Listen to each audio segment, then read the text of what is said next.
Hi, George Cummings, your web guru here with another Keller Williams e-agency tech tip. This is a good one because I've gotten this question from many agents over the years. And that is how to, if you've purchased a domain name, a web address through either GoDaddy.com, KWDomainstore.com, or SCV Office Technologies, which is scvot.com, how do you replace the original subdomain that you're given from Keller Williams for your e-agency website? Let me tell you what a subdomain is. Let's go here. We have logged in to the e-agency agent website administration tool, and we are in the back office. So you go down to 2.0, design your website, 2.4, edit site info. Now here's what usually happens. Now I've already changed this for this agent. Her name is Julie. But a lot of times, if you've never gone in here before, you'll see here where it says site name, your web address for your e-agency website, if you've never done anything, usually starts with an X and has about 6 numbers after it. Impossible to remember, impossible to use as far as marketing or anything like that.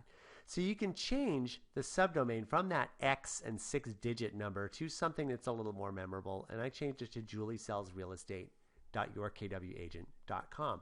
A little bit better, but even still for marketing purposes, you're putting it on a business card or you're trying to tell people what your web address is, that's something really, that's a lot to remember.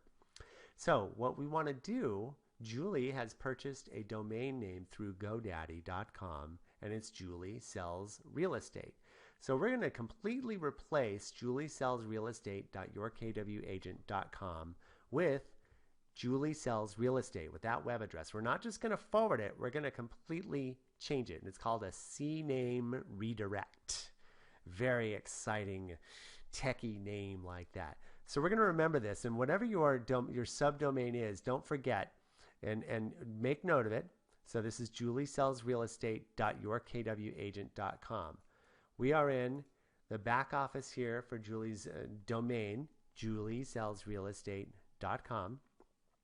Now you start off whenever you're going back to, you get to your domain name that you want. You're in the settings mode. You want to go to DNS zone file, and you want to go down to, actually what you want to do is edit.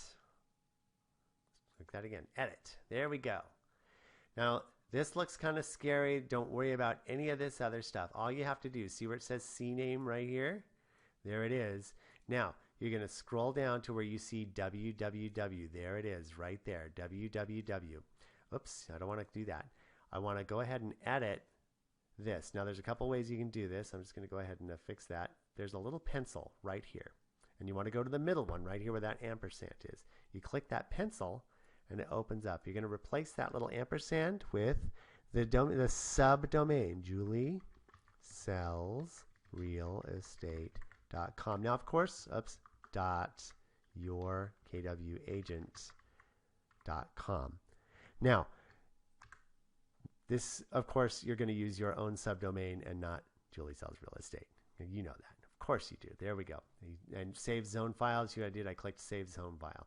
And it'll say it can take up to an hour to 48 hours. Usually takes about an hour for this to change. But you're not done. You're going to go back to your domain details. You're going to go back to settings, and you're going to set your forwarding. This is very important.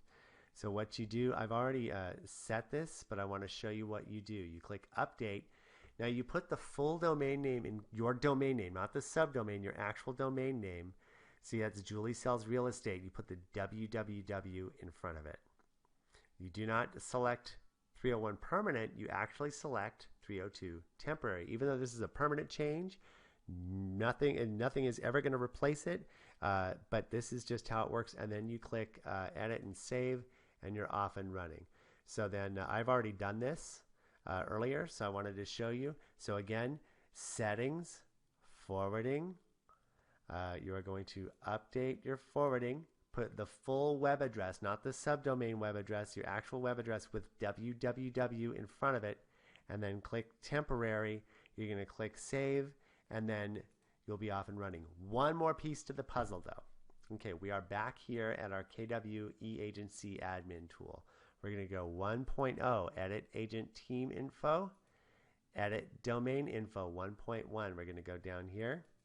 And we're going to add, keep that www there, juliesellsrealestate.com. And there you go. You save it. It can take a couple hours to propagate. That means just move through the web. And don't worry, even though you've added www in front of it, the people will be able to use www.juliesellsrealestate.com or just go to juliesellsrealestate.com. It'll do the same thing. So there you have it. Now what happens is once that all propagates and goes through the web, it'll be like this. Like here's the Bonnie group, for example, Reza Banyamad.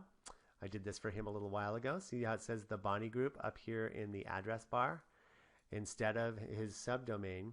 And if you go to somewhere like maybe search like a realtor, oops, that's the wrong one. That takes it to his listing book page.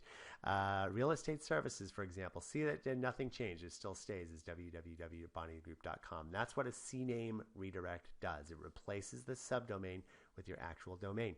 If you have questions, feel free to email me, george@yourwebguru.net.